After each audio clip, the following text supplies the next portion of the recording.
Welcome back. ఇన్నాళ్ళు చర్చల మీద చర్చలు చేశాయి. మునుగోడును పట్టేందుకు ప్లాన్స్ చేశాయి. అభ్యర్థిని ఎన్నుకోవడానికి మల్లగుల్లాలు పడ్డాయి. టార్గెట్ మునుగోడు పేరుతో మేధోమథనం చేశాయి. ఇక కార్యక్షేత్రంలోకి దూకేందుకు సిద్ధమవుతున్నాయి. చేరికల లక్ష్యంగా బీజేపీ బహిరంగ సభకు సిద్ధమవుతుండగా అన్నింట్లో తామే ముందని అధికార పార్టీ ఒకరోజు ముందే ప్రజల్లోకి వస్తుంది.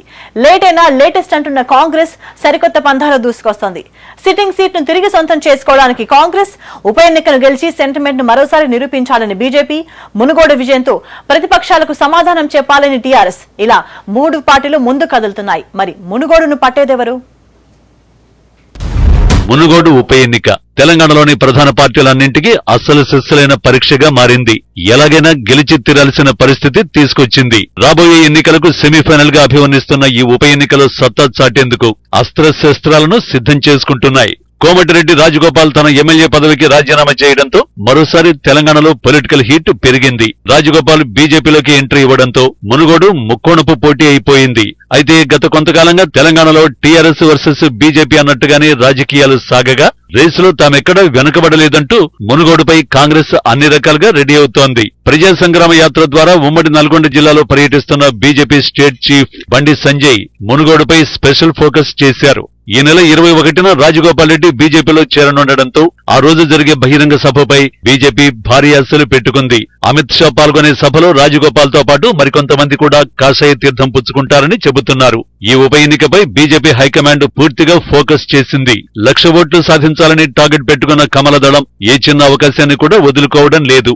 రాజగోపాల్ రెడ్డి అభ్యర్థిత్వంతో పార్టీకి బలం చేకూరుతుందని భావిస్తోంది. పాత కొత్త నేతలు సమన్వయంతో పనిచేస్తే 1,00,000 ఓట్లు కష్టం కాదంటోంది. రాజగోపాల్ రెడ్డి చేరిక తర్వాత ఉప ఎన్నికల ప్రచార పర్వంలో దూసుకుపోవాలని బీజేపీ నిర్ణయించింది. ఇప్పటికే అమిత్ షా సభను అత్యంత ప్రతిష్టాత్మకంగా తీసుకుంది బీజేపీ. కేంద్ర హోంమంత్రికి ఘన స్వాగతం పలికేందుకు భారీ ఏర్పాట్లు చేస్తున్నారు. అమిత్ షా సభ తర్వాత స్థానిక బీజేపీ నేతలు ఏం చేయాలన్న విషయంలోనూ ఇప్పటికే క్లియర్ గా ఆదేశాలు జారీ అయ్యాయి. సభ తర్వాత నేతలంతా మునుగోడులోనే ఉండాలని హైకమాండ్ ఆదేశించింది. బహిరంగ సభ తర్వాత ఉప ఎన్నిక కోసం ఎన్నికల కమిటీ వేయనుంది. ఇక ప్రచారానికి ఏకంగా కేంద్ర మంత్రులు, జాతీయ నేతలు సైతం రానున్నారు. ఈటల రాజేందర్, జితేందర్ రెడ్డి కీలక బాధ్యతలు తీసుకునే అవకాశం ఉంది. వీరు మరో ఇద్దరితో కీలక కమిటీని త్వరలోనే బీజేపీ ఖరారు చేయనున్నట్లు తెలుస్తోంది. ఇటు బీజేపీ రాష్ట్ర వ్యవహారాల ఇన్ఛార్జి తరుణ్ చుగ్ గత కొన్ని రోజులుగా తెలంగాణలోనే మకాం వేశారు. బండి సంజయ్ యాత్రలో పాల్గొంటూనే మునుగోడుపై చర్చిస్తున్నారు. మునుగోడు సభలో చేరికలపైనే ప్రధానంగా ఫోకస్ చేశారు.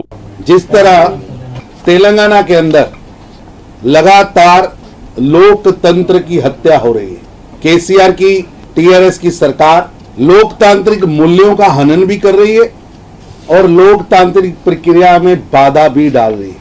जीएमसी इलेक्शंस में केवल 12 दिन देना चुनाव के लिए उनकी मानसिकता को दर्शाता है।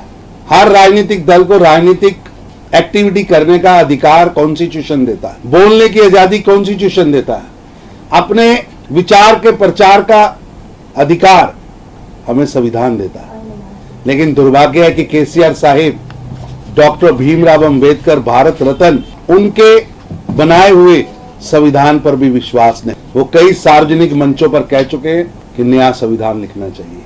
ఇక మునుగోడులో గులాబీ జెండా ఎగరేసేందుకు టీఆర్ఎస్ ఎక్కడా తగ్గడం లేదు. ముఖ్యమంత్రి కేసీఆర్ స్వయంగా పర్యవేక్షిస్తున్న ఈ ఉప ఎన్నికను గులాబీ శ్రేణులు ప్రతిష్టాత్మకంగా తీసుకున్నాయి. ఇప్పటికే జిల్లా నాయకులతో 2 దఫాలుగా సిట్టింగ్ వేసిన కేసీఆర్ క్యాండిడేట్ ఎంపికపై కూలంకషంగా చర్చించారు. ఇటు జిల్లాల పర్యటనను ప్రారంభించిన కేసీఆర్ బీజేపీపై ప్రధానంగా విమర్శలు ఎక్కుపెట్టారు. ఓవైపు మునుగోడులో ఆ పార్టీ నాయకులు విస్తృతంగా పర్యటిస్తుండగా మరోవైపు ఈ నెల 20న నిర్వహించతలపెట్టిన బహిరంగ సభ కోసం భారీ ఏర్పాట్లు చేస్తున్నారు. దీంతో ఆ రోజు కేసీఆర్ ఏం చెబుతారనే దానిపై ఉత్కంఠ నెలకొంది. ఇప్పటికే దుబ్బాక, హుజూరాబాద్ విషయంలో ఓటమి ఎదురవడంతో ఈసారి ఎలాగైనా మునుగోడులో బీజేపీ దూకుడుకు ఖచ్చితంగా కళ్లెం వేయాలనే ఆలోచనతో గులాబీ బాసు ఉన్నారు. అయితే హుజూరాబాద్ కు భిన్నంగా ఇక్కడ ప్రచారం చేపట్టాలని భావిస్తున్నారు. కేంద్రంలోని బీజేపీ ప్రభుత్వ వైఫల్యాలను మునుగోడులో ప్రచారాస్త్రాలుగా చేసుకునే అవకాశం కనిపిస్తోంది. ముఖ్యంగా కేంద్రంలోని బీజేపీ ప్రభుత్వం ఉచిత పథకాలు అమలు చేయొద్దని చెబుతోన్న విషయాన్ని ప్రజల్లోకి విస్తృతంగా తీసుకువెళ్లేందుకు సిద్ధమవుతున్నారు. ఇప్పటికే జిల్లాల పర్యటనలో ఇదే విషయాన్ని పలుమార్లు కేసీఆర్ ప్రస్తావిస్తున్నారు. పథకాలు వద్దనే పార్టీ తెలంగాణకు అవసరమా అంటూ కేసీఆర్ ప్రశ్నిస్తున్నారు.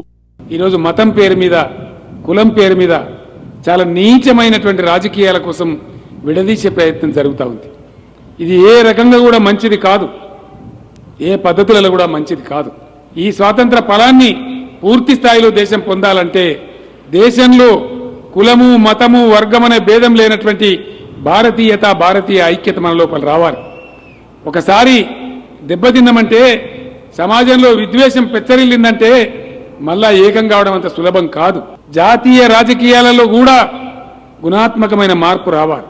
బహిరంగ సభలతో టీఆర్ఎస్ బీజేపీలు దూకుడు మీదుంటే కాంగ్రెస్ మాత్రం తనదైన శైలిలో దూసుకు వెళుతోంది. ఇప్పటికే ఆ పార్టీ హైకమాండ్ ఆదేశాలతో రాష్ట్ర వ్యవహారాల ఇన్ఛార్జి మాణిక్యం ఠాగూర్ హైదరాబాద్ లోనే మకాం వేసి ప్రతివ్యూహాలను రచిస్తున్నారు. ఇప్పటికే అభ్యర్థి ఎంపికపై గాంధీ భవన్ లో పలుసార్లు సమావేశాలు నిర్వహించిన కాంగ్రెస్ వర్గాలు మునుగోడులో పాదయాత్ర కూడా చేపట్టే బహిరంగ సభలకు వస్తున్న కేంద్ర రాష్ట్ర పెద్దలకు ప్రజా సమస్యలు వినిపించేలా శ్రేణులను సమాయత్తం చేస్తున్నారు. చండూరు సభ ద్వారా ఎన్నికలకు తాము సిద్ధమని అన్ని పార్టీల కంటే ముందే ప్రకటించింది. సిట్టింగ్ స్థానం కావడంతో ఉప ఎన్నికను ప్రతిష్టాత్మకంగా తీసుకున్న కాంగ్రెస్ మండలాల వారీగా ఇన్ఛార్జీలను నియమించింది.